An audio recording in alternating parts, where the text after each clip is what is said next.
For those of you who've had me before, in either Comp 1 or Comp 2, you know what the response paper is. But for those of you who haven't, this may be a whole new way of writing for you. Its purpose is to help you zero in on creating as direct an answer to the question asked as possible without falling into the trap of simply retelling the plot of whatever it is you've been reading, and supporting your opinion with as much evidence, as many examples from the work as possible. The more examples you have, the stronger your support of the argument that you're making. When you log into the module, you will see, if you have a response paper due, you'll see a Dropbox created for it. And when you click it, you will see, it will open up and you will see the response paper question.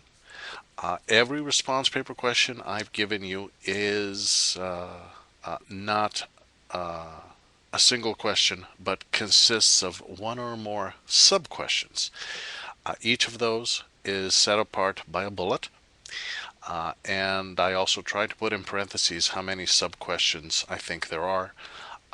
And I expect you to write a paragraph for each sub-question. So when you attack this, you do it one question at a time. And for each of those questions, you're going to tell me three things: what you think the answer is, why you think it's that answer and not something else or its opposite, and then give me examples from the work to back up your opinion.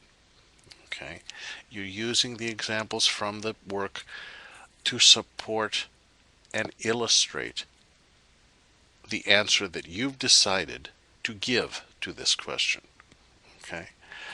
First, you have to think about it, come up with your answer, and then defend it, support it with as many examples from the story as you can. You'll create this individual answer, save it as a Word document, upload it into the Dropbox as an attachment. That way you can make sure you have enough. I require at least a page worth of response after your name and the title of the response paper. Single-spaced, either Calibri or Times New Roman 12. Anything else tends to be too big and is not appropriate for college level writing. 1-inch margins all around for your paper. That's the default word setting, so don't change anything there. And always, always make sure never to summarize the work as part of your answer to the response paper. You've read it, I've read it, we both know what it's about. I'm trying to push you to go beyond that and dig deeper. Okay?